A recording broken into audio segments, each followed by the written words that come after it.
प्रिय छात्रों, इस वीडियो में हम समझेंगे कि द्वंद्व समास क्या होता है और बहुव्रीहि समास क्या होता है। तो चलिए शुरू करते हैं।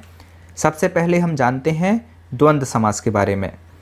जिस समास में दोनों पद प्रधान होते हैं उसे द्वंद्व समास कहते हैं।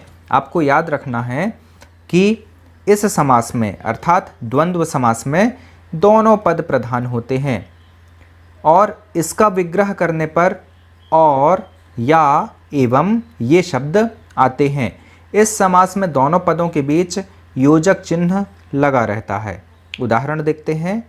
विग्रह ये लिखे हुए हैं और समासिक शब्द ये लिखे हुए हैं। विग्रह देखिए, माता और पिता। जब इसका समासिक शब्द हम लिखते हैं तो इसको माता पिता ऐसा लिखते हैं। यहाँ पर देखिए, माता और पिता में यहाँ पर योजक चिन्ह लगा हुआ है और ये दोनों पद प्रधान हैं, अर्थात माता पिता दोनों ही पद जो हैं प्रधान हैं।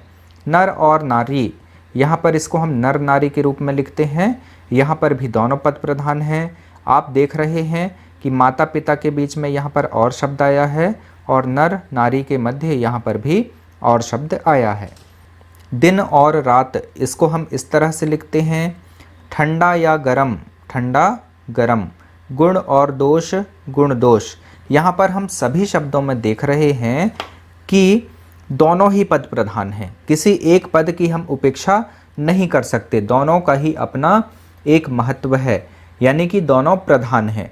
इसलिए इन शब्दों में द्वंद्व समास है। तो मैंने आपको बताया कि द्वंद्व समास के अंतर्गत दोनों पद प्रधान होते हैं, यह आपको याद रखना है।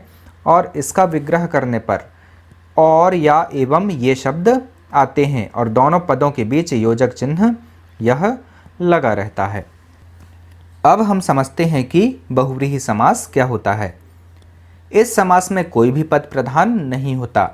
यहाँ पर लिखा भी है, जिस समास में कोई भी पद प्रधान नहीं होता उसे हम बहुव्रीहि समास कहते हैं और इस समास में दोनों पद मिलकर किसी अन्य पद की ओर संकेत करते हैं। आपको ध्यान रखना है कि बहुव्रीहि समास में कोई भी पद प्रधान नहीं होता और दोनों पद मिलकर किसी अन्य पद की ओर संकेत करते हैं। इस समास के उदाहरण हैं लंबोदर अर्थात लंबा उदर।